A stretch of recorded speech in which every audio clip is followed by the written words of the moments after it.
রমজান মাস, রমজানের সম্মান রক্ষা করতে হবে। যার শরীয়তে ওযর দিয়েছে, যার কঠিন অসুস্থ, রোজা রাখতে পারছে না, সফরের হালাতে আছে, রোজা না রাখার আল্লাহ তাআলা অনুমতি দিয়েছেন, পরে কাজা করবে। অসুস্থ ব্যক্তি পরে কাজা করবে। একবারে মাজুর হয়ে গেছে, সুস্থ হওয়ার আবার এমন সুস্থ হবে যে কাজা করতে পারে, এটার সম্ভাবনা নাই, তাহলে ফিদিয়া দেওয়ার বিধান দিয়েছেন আল্লাহ তাআলা। এই যে আয়াতগুলো আমি পড়লাম খুতবাতে, আজকে তো আর আয়াতগুলোর তর্জমা করি নাই, ইনশাআল্লাহ আল্লাহ হায়াত রাখলে আগামী জুমা হবে। ওই ধরনের ওজর হলে ওজরের বিধান আল্লাহ তাআলা দিয়েছেন, সেই বিধান হিসেবে তুমি চলো। নতুন সবার জন্য রোজা কি বালেগ, পুরুষ মহিলা সবার জন্য রোজা ফরজ। এবং রমজান মাসের সম্মান হিসাবে এই যে হোটেলগুলো খোলা থাকে, হ্যাঁ, দোকানপাট খোলা থাকে, রমজান মাস চা দোকানে চা একবারে খোলামেলা চা খাচ্ছে, হ্যাঁ, যত আপনার কত স্টার আছে আল্লাহ জানে। এখন আমি যদি বলি 5 স্টার, তো এরপর আরো কত স্টার এসেছে আমি তো আর জানি না। যত ধরনের এরকম আপনার হ্যাঁ রেস্টুরেন্ট আছে, ওগুলো বন্ধ থাকবে। এটা সাধারণ কথা, যে কোনো মুসলমান বোঝে এগুলো বন্ধ থাকবে। এটার উপর এক বুদ্ধিজীবী প্রতিবাদ করেছে কি জানেন? বলে মুসাফিররা কি করবে, মুসাফিররা কোথায় খাবে, এই জন্য হোটেল খোলা থাকা দরকার। এ কি রোজাদার?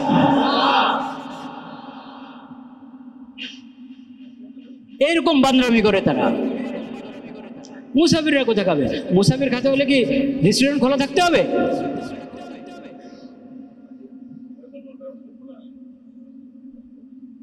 খবরদার ভাইরা আমার, রমজানের সম্মান রক্ষা করি। রোজা রাখা যেমন ফরজ, রমজানের সম্মান রক্ষা করাও কি ফরজ। এবং তারাবি, খুব গুরুত্বের সাথে তারাবি, খতম তারাবি, এটাই হলো তারাবির নামাজ, তাহাজ্জুদের নামাজ। এগুলো তো কোরআন খতম করার জন্য। যেখানে আমি হাফেজ পাচ্ছি, তারাবির খতম, তারাবিতে খতম করতে পারছি কোরআন কারীমের, সেটাকে প্রাধান্য দিব। বিশেষ কোনো ওজর আছে এমন যদি কোনো এলাকা থাকে, এখন তো আল্লাহর রহমতে হাফেজের কোনো অভাব নেই, আলহামদুলিল্লাহ। তার লা ইলাহা ইল্লাল্লাহ মুহাম্মাদুর রাসূলুল্লাহ, আশহাদু আল্লা ইলাহা ইল্লাল্লাহ ওয়াহদাহু লা শারীকা লাহ ওয়া আশহাদু আন্না মুহাম্মাদান আবদুহু ওয়া রাসূলুহু। আল্লাহর নাম, আল্লাহর নাম, আল্লাহর নবীর নাম, আল্লাহর নামের সম্মান, আল্লাহর নামের প্রতি ভালোবাসা, মোহাব্বত, আল্লাহর নবী, সর্বশেষ নবী হযরত মুহাম্মদ মুস্তাফা সাল্লাল্লাহু আলাইহি ওয়াসাল্লামের নামের সম্মান, এই নামের প্রতি ভালোবাসা।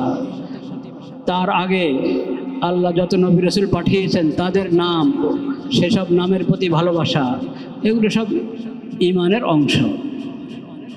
নবী নামের সম্মান ঈমানের অংশ। এরকমভাবে ইসলামের যত নিদর্শন আছে, মিসওয়াক এটা ফরজ না, ফরজ বিধান হিসাবে ফরজ না, বিধান হিসাবে সুন্নাত মিসওয়াক, কিন্তু এটা ইসলামের প্রতীক, ইসলামের নিদর্শন। মিসওয়াক দ্বারা ইসলাম, মুসলিম উম্মতের পরিচয় পাওয়া যায়।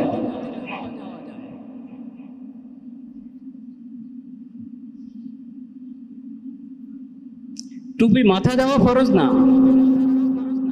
টুপি মাথা দেওয়া ফরজ না, ওয়াজিব না, কিন্তু টুপি এটা একটা পরিচয় বহন করে। টুপিটা একটা কি পরিচয় বহন করে। ইসলাম এবং মুসলিম উম্মতের পরিচয় বহন করে। এই জাতীয় যত বিধান, এই সব বিধানের সম্মান থাকতে হবে একজন মুসলিমের মধ্যে, মুমিনের মধ্যে। যালিকা ওয়া মান ইউআযযিম শাআইরাল্লাহ ফাইন্নাহা মিন তাকওয়াল কুলুব। কোরআন কারীমের 17 নম্বর পারায় সূরাতুল হজ, 22 নম্বর সূরা। এই সূরার মধ্যে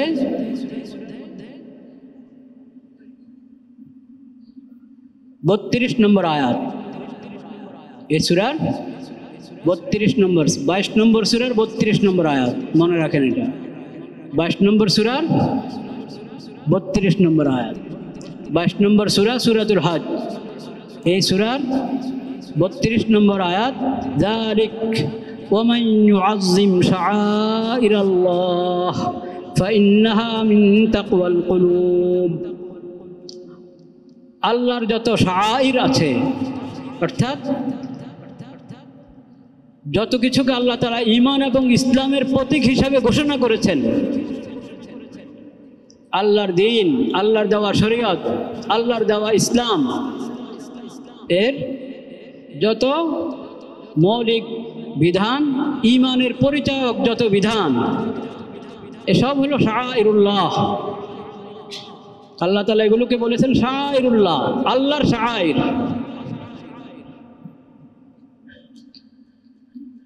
যে ব্যক্তি এই শাআইরের যথাযথ সম্মান করে, ফাইন্নাহা মিন তাকওয়াল কুলুব, বোঝা গেল তার অন্তরে তাকওয়া আছে, আল্লাহর ভয় আছে, আল্লাহর ভয় আছে, অন্তরে তাকওয়া আছে, ইখলাস আছে।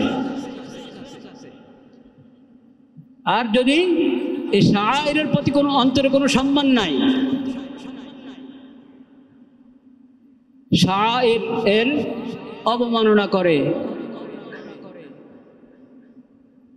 অবমাননা করে, শাআইর সম্পর্কে খারাপ মন্তব্য করে, কটূক্তি করে, বোঝা গেল তার অন্তরে তাকওয়া নেই। তার অন্তরে কি নাই? তাকওয়া নেই। তার অন্তর ঈমান শূন্য, তাকওয়া শূন্য।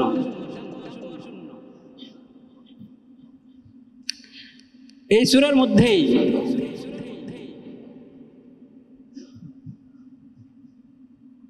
30 নম্বর আয়াত, 30 নম্বর আয়াতের মধ্যে একটা অংশ, ওয়ামান ইউআযযিম হুরুমাতিল্লাহ ফাহুয়া খায়রুল লাহু ইনদা রাব্বি। ওয়ামান ইউআযযিম হুরুমাতিল্লাহ ফাহুয়া খায়রুল লাহু ইনদা রাব্বি। যে ব্যক্তি ওসব জিনিসের আদব রক্ষা করে, সম্মান রক্ষা করে, যেগুলোকে আল্লাহ রাব্বুল আলামিন সম্মানিত বানিয়েছেন, যেগুলোর আদব করতে আল্লাহ নির্দেশ করেছেন, সেসব বস্তুর, সেসব ব্যক্তির, সেসব বিষয়ের যে আদব রক্ষা করে, ফাহুয়া খায়রুল লাহু ইনদা রাব্বি। যদি আদব রক্ষা করতে পারলো, এটা তার জন্য ভালো হবে, কল্যাণ হবে। আল্লাহর কাছে এটা তার জন্য কি? কল্যাণের বিষয়। আর যদি বেয়াদবি করলো, আদব রক্ষা করলো না, তাহলে তার দুনিয়াও শেষ, আখিরাতও শেষ।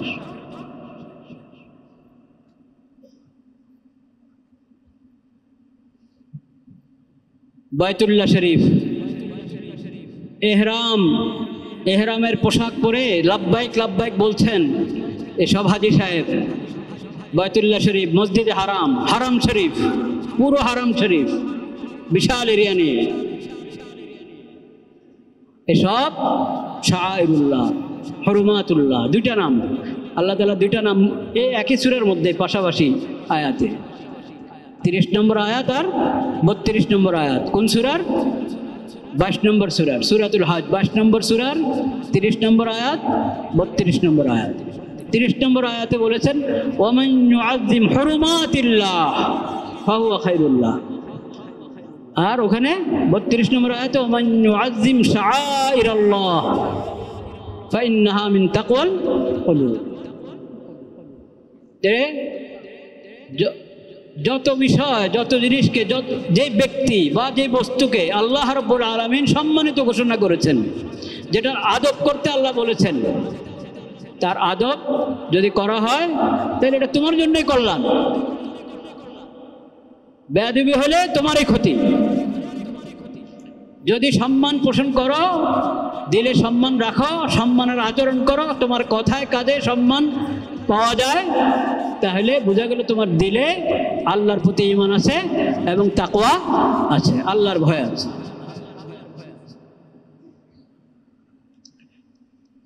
ইসলামের মস্ত বড় শিক্ষা এটা। শাআইরুল্লাহ এবং হুরমাতুল্লাহ, যেটাকে আমরা বলি শাআইরে ইসলাম। কি বলি? শাআইরে ইসলাম। ইসলামের নিদর্শন, ইসলামের প্রতীক, ইসলামের পরিচয় বহন করে এমন সব ব্যক্তি, বিষয়, বস্তু, এগুলো কোরআনের ভাষায় হুরমাতুল্লাহ এবং শাআইরুল্লাহ। তো যেটা হুরমাতুল্লাহ এবং শাআইরুল্লাহ হবে, যেটা শাআইরে ইসলাম বটেই। তো শাআইরে ইসলামের মধ্য থেকে কোনো জিনিসের অবমাননা যদি কেউ করে, কোনো ব্যক্তির অবমাননা যদি কেউ করে, নবীজি খাতামুন নবীন হযরত মুহাম্মদ মুস্তাফা সাল্লাল্লাহু আলাইহি সাল্লাম শাআইরে ইসলামের অন্তর্ভুক্ত কিনা? তার আদব রক্ষা করার জন্য আল্লাহ বলেছেন কিনা? বলেছেন। নবীজির কটূক্তি যে করে তার মধ্যে তাকওয়া আছে, ঈমান আছে। তাহাজ্জুদের কটূক্তি যে করে তার মধ্যে ঈমান আছে, তার দিল তাকওয়া শূন্য, ঈমান শূন্য। ইসলাম আমাদেরকে কি শেখায় দেখেন, যে লোকরা এরকম ইসলাম ধর্ম নিয়ে, ইসলাম নিয়ে, নবীজি নিয়ে, আল্লাহ, আল্লাহর নবী, কোরআন, হাদিস, শরীয়ত, শরীয়তের বিধান নিয়ে যারা কটূক্তি করে, তারা বিভিন্ন ওয়াজ করে আমাদেরকে।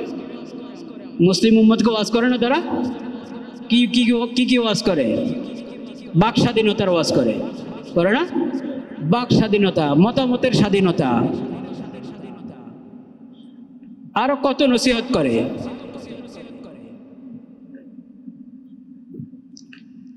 তো এই নসিহত কর্ণওয়ালারা, এরা যদি একটু কোরআন পড়তো, এরা যদি একটু কোরআন পড়তো, আল্লাহ তাআলা কোরআন কারীমের মধ্যে বলেন, সূরা আনামের আয়াতটা, ওয়ালা তাসুব্বু, আল্লাহ রাব্বুল আলামিন কোরআন কারীমে বলেন যে তোমরা কাফের মুশরিকদের মাবুদ যারা, বলেন কাফের মুশরিকরা সত্য মাবুদ আল্লাহ রাব্বুল আলামিনকে কি করে না? মানে না। করে? মানে ইবাদতের উপযুক্ত একমাত্র আল্লাহ, সত্য মাবুদ একমাত্র সত্য মাবুদকে মানে না। কিন্তু তাদের মাবুদের কি অভাব আছে? কাফের মুশরিকদের মাবুদের অভাব আছে? মিথ্যা মাবুদ, মিথ্যা মাবুদ, বাতিল মাবুদ।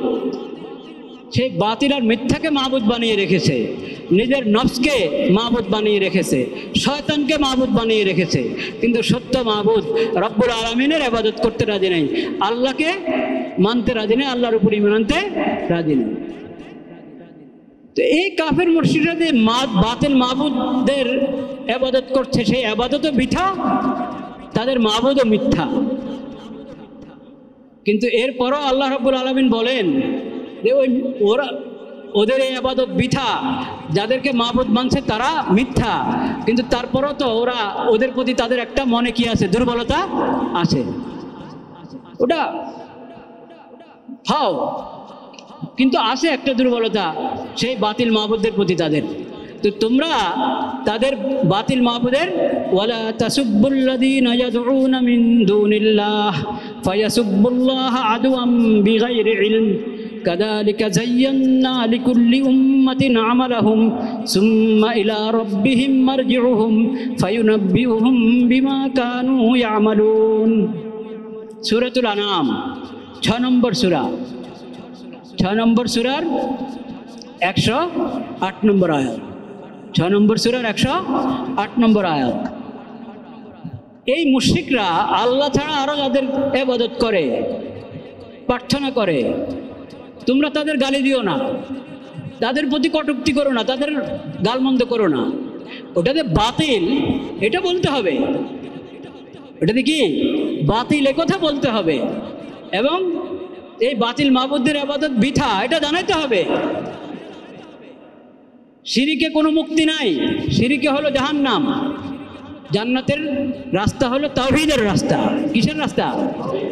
এটা জানাবে তুমি। ঈমানের প্রতি দাওয়াত দাও, ইসলামের প্রতি দাওয়াত দাও, শিরিক থেকে দূরে থাকতে বলো, বেঁচে থাকতে বলো, তুমি তোমার দাওয়াতের কাজ করো এবং শরীয়ত সম্মত পদ্ধতিতে যারা জালিম মুশরিক, জালিম কাফির, তাদের বিরুদ্ধে ব্যবস্থা গ্রহণ করতে আপত্তি নাই, কিন্তু সাধারণ কথাবার্তাতে, আলাপচারিতাতে, আলোচনাতে ওদের গালি দিও না। গালি দেওয়া এটা ভালো না। বাতিল মাবুদকে তুমি যদি গালি দাও তো তারা ওটার প্রতিশোধ নিতে গিয়ে আল্লাহকে গালি দেবে, নাউযুবিল্লাহ। এটা তো ভালো হলো না। তো ইসলাম তো শিখায় যে ওই মাবুদ বাতিল, এই বাতিল মাবুদের ইবাদত বাতিল, বৃথা, জাহান্নামের কাজ, কিন্তু তাদেরকে গালি দিও না। এটা হলো ইসলামের শিক্ষা। আর যারা আমাদেরকে নসিহত করে বাক স্বাধীনতা এবং মতামতের স্বাধীনতা, তারা এতটুক ভদ্রতাও তাদের মধ্যে নাই, এতটুক ভদ্রতাও তাদের মধ্যে কি নাই। তোমার কিসমতে যদি তাহাজ্জুদ না থাকে, তোমার কিসমতে যদি তাহাজ্জুদ না থাকে, তো তাহাজ্জুদ নিয়ে তোমার এত জ্বালা পড়া কেন? তাহাজ্জুদের কটূক্তি করতে হবে কেন তোমাকে? তোমার কিসমতে যদি আখিরি নবী, শ্রেষ্ঠ নবী, বিশ্ব নবী হযরত মুহাম্মদ মুস্তাফা সাল্লাল্লাহু আলাইহি ওয়াসাল্লামের প্রতি ঈমান আনার সৌভাগ্য যদি তোমার না হয়, কিন্তু এত মাথা ব্যথা কেন যে কটূক্তি করতে হবে?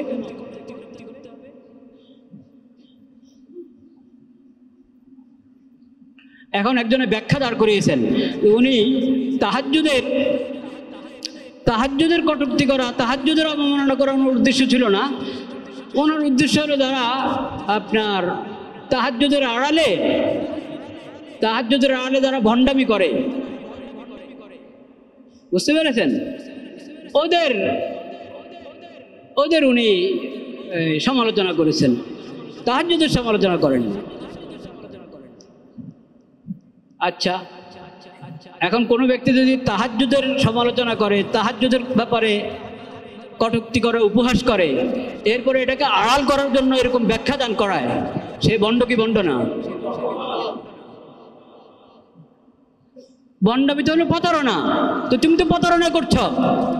তোমার বক্তব্য পড়লেই বোঝা যায়। কেউ পড়বেন না, কেউ শেয়ার করবেন না এই ধরনের জিনিস, নাউযুবিল্লাহ বলবেন, শেয়ার করবেন না। এই ধরনের জিনিস শেয়ার করা হয় না, করা যায় না। এরকম কুফরি কথা, মুনাফিকি কথা শেয়ার করা কি না ঠিক না। আপনার মোবাইলে এসে গেছে, আপনি আরো 10 জনকে পাঠাবেন না।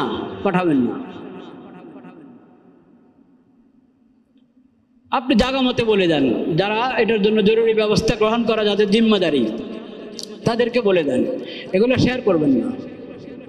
এটা শেয়ার করাও গুনাহ। এই ধরনের কুফরি কথা শেয়ার করাও কি গুনাহ। তো এখন সে তাহাজ্জুদের কটূক্তি করছে, কিন্তু বলছে না উনি ভণ্ডদের। কারা ভণ্ড? তাহাজ্জুদ পড়া হলো ভণ্ড? তো কার ভণ্ডামি? আপনি ভণ্ডামির প্রতিবাদ করছেন। ভণ্ডামির প্রতিবাদ করলে ভণ্ডামির প্রতিবাদ করেন, তাহাজ্জুদকে আনতে হবে কেন এর মধ্যে? তাহলে সে তার অপরাধ, ইসলাম নিয়ে উপহাস করা, ইসলামের বিধান নিয়ে উপহাস করা, ধর্ম নিয়ে উপহাস করা, এই অপরাধকে আড়াল করছে। কি বলে? যে আমি ভণ্ডদের ব্যাপারে বলেছি। এরকম নিজের অপরাধকে আড়াল করা, এটা প্রতারণা কিনা, ভণ্ডামি কিনা? ভাইরা আমার, ঈমান মজবুত রাখতে হবে। ঈমান নিয়ে কোনো আপোষ হয় না। ঈমান নিয়ে কি হয় না?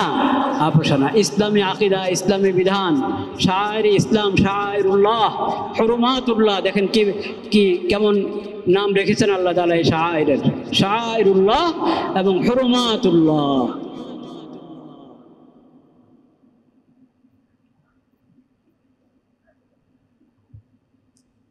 ইসলামের কোনো বিধান নিয়ে, ছোট থেকে ছোট বিধান, মুস্তাহাব সুন্নত হোক আর ফরজ ওয়াজিব হোক, কোনো বিধান নিয়ে, বিশেষ করে যেটা একবারে শায়েরের পর্যায়ে, ওই ধরনের কোনো বিধান নিয়ে উপহাস, যে কোনো ধরনের উপহাস, এটা কুফরি। এটা কি কুফরি?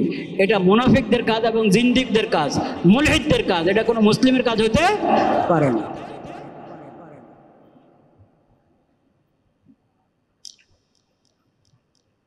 শুধু ইসলামী হুকুমতওয়ালা সরকার না, যদি ইসলামী খেলাফত থাকে, ইসলামী হুকুমত থাকে, সেই সরকার এর দায়িত্বে পড়ে।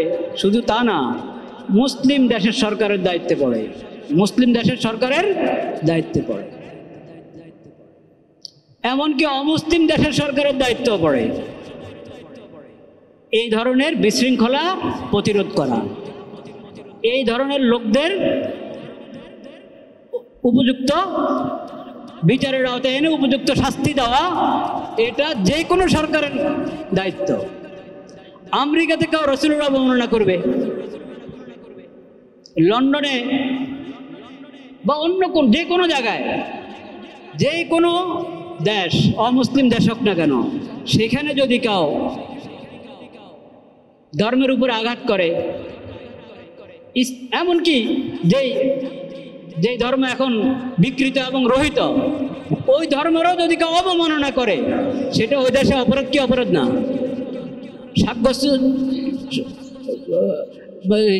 শাস্তিযোগ্য অপরাধ কিনা? অপরাধ। এটা স্বাভাবিক বিষয়। এটা তা আল্লাহ তাআলা বলছেন না, কাফের মুশরিকদের মাবুদদেরকে তোমরা কি দিও না, গালি দিও না। তাদের ধর্ম বাতিল, কিন্তু ওই ধর্মেরও যদি কেউ এরকম উপহাস করে, সেটা শাস্তিযোগ্য অপরাধ। তোমরা কি বাক স্বাধীনতার উপদেশ দিবা আমাদেরকে? স্বাধীনতা যেটা বাস্তবে স্বাধীনতা, যেটা বাস্তবে কি স্বাধীনতা, ওই স্বাধীনতার সবক কোরআন থেকে নেন, ইসলাম থেকে গ্রহণ করেন। ইসলাম, ইসলামী শরীয়ত, ইসলামের নবী, তারাই দিতে পারবেন আপনাকে স্বাধীনতার সবক। অন্য যারা স্বাধীনতা করে, ওরা স্বাধীনতার অর্থ বোঝে না।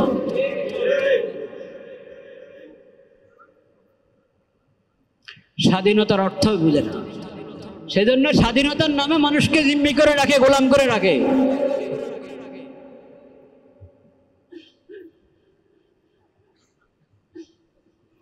সব সরকারের দায়িত্ব এটা, দলীয় সরকার হোক আর এখনের মতো সরকার হোক, মুসলিম সরকার হোক আর অমুসলিম সরকার হোক, সব সরকারের দায়িত্ব এই ধরনের বিশৃঙ্খলা বন্ধ করা এবং এই অপরাধীদেরকে বিচারের আওতায় এনে যথাযথ শাস্তি দেওয়া। এই বিষয়ে কোনো ধরনের অবহেলা এটা তাওহীদের জনতা বরদাস্ত করে না। এখন তো তাওহীদি জনতা শব্দ নিয়েও উপহাস করছে। তাওহীদি জনতা, মুসলিম উম্মাহ, এগুলোও মিন শাআইরিল্লাহ, এগুলোও মিন হুরুমাতিল্লাহ, এগুলো আল্লাহর শাআইর, আল্লাহর হুরুমাতের মধ্যে।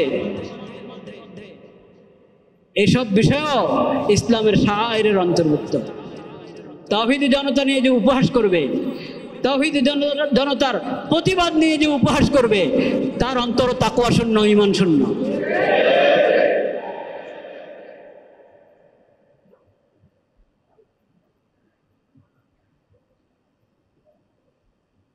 এসব বিষয় উপযুক্ত এবং যথাযথ এবং তাৎক্ষণিক ব্যবস্থা গ্রহণ করা সরকারের দায়িত্ব। সব জিনিস নিয়ে অবহেলা করা যায় না, সব কিছু নিয়ে কি করা যায় না, অবহেলা করা যায় না, সব কিছু নিয়ে অবহেলা করা যায় না, বিলম্ব করা যায় না। এবং এদের সংস্কার চলছে, ঠিক না ঠিক? সংস্কার চলছে না নাকি দেশে? বর্তমান সরকার সংস্কার কাজ হাতে নিয়েছেন কিনা? তো সংস্কারের প্রথম কাজ কি জানেন?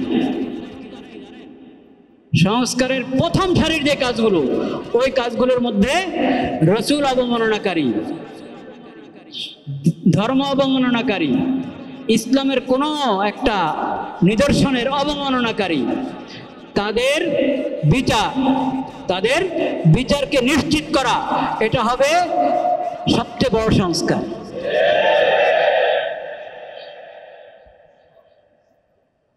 সবকিছু করা হলো, কিন্তু এটা করা হলো না, তাইলে হবে না। এবং এটা মনে রাখতে হবে, দেখেন, এই যে স্বাধীনতার ভুল ব্যবহার, এটা জাহান্নামের রাস্তা। এবং ধ্বংসের রাস্তা।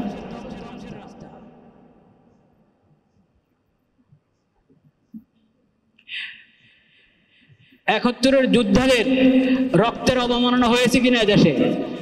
হয়েছে। যারা অবমাননা করেছে ওরা রক্ষা পেয়েছে। তো জুলাই আগস্টের যে শহীদ, তাদের রক্তের যদি অবমাননা করা হয়, যে করবে সে রক্ষা পাবে না। গীবত গুনাহ, সবসময় গুনাহ। রমজানও গুনাহ, রমজান মাসেও গুনাহ। রোজা রাখা অবস্থা গুনাহ, রোজা না থাকলেও গুনাহ। কিন্তু রোজা রেখে গীবত করা এটা বেশি গুনাহ, বড় গুনাহ। রোজার বরকত নষ্ট করে দেয়। এরকম যে কোনো গুনার কাজ, গুনার কথা, গুনার কাজ, এগুলো রোজার বরকত নষ্ট করে। আল্লাহ তাআলা আমাদেরকে সবসময় গুনাহ থেকে হেফাজত থাকার তৌফিক নসিব করেন। ওয়া আখিরু দাওয়ানা আলহামদুলিল্লাহি রাব্বিল আলামিন।